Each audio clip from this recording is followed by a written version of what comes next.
Hey everyone, welcome back. Today I want to share a story that truly highlights the lengths some people will go to just to feel validated. So let's dive in. A few years ago, I was working at a bank office, not in the US, but the experience was universal.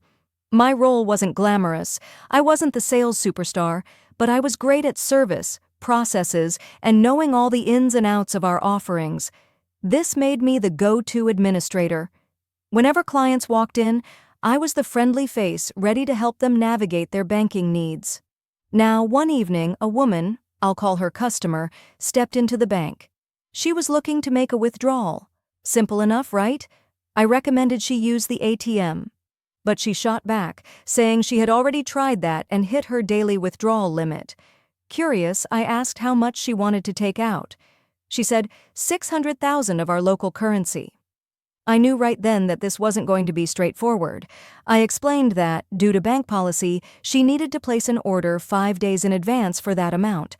I laid out her options. She could withdraw 150,000 with no fees today and an additional 300,000 with a 2.5% fee. Or if she waited until tomorrow, she could withdraw the full amount without any fees. But customer was not having it. She wasn't just unhappy, she became rude and unreasonable. I need to talk to someone more experienced, she demanded, her tone dripping with condescension. What do you mean I can't withdraw my money? It's a bank. I took a deep breath. I knew the policy inside and out, but this was her choice. Sure, I said, trying to remain calm, but they'll tell you the same thing. The fastest and cheapest way is to use the ATM tomorrow after midnight.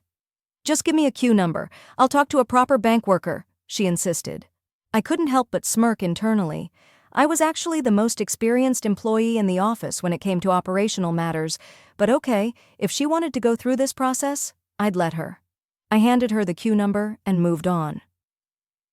Fast forward 20 minutes. Yeah, it was a busy evening, and her number was finally called. She approached another employee, let's call her Eve. Now, Eve had been with us for only about a month, so she was still getting her bearings.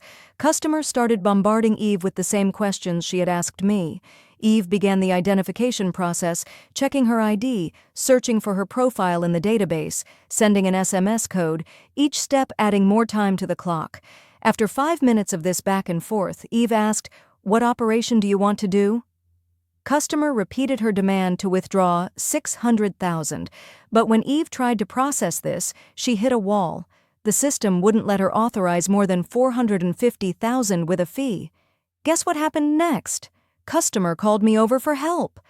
I walked over, trying to maintain a professional demeanor, and asked Eve what was going on.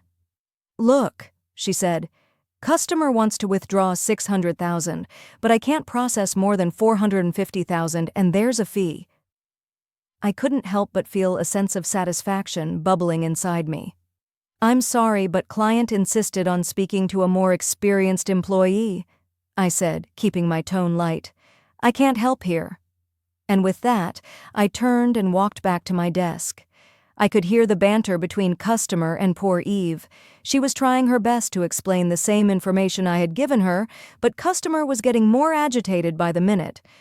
After a while, Eve offered to call the manager if customer was unhappy, which she was. So customer sat there, stewing for another 20 minutes, waiting for the manager to arrive.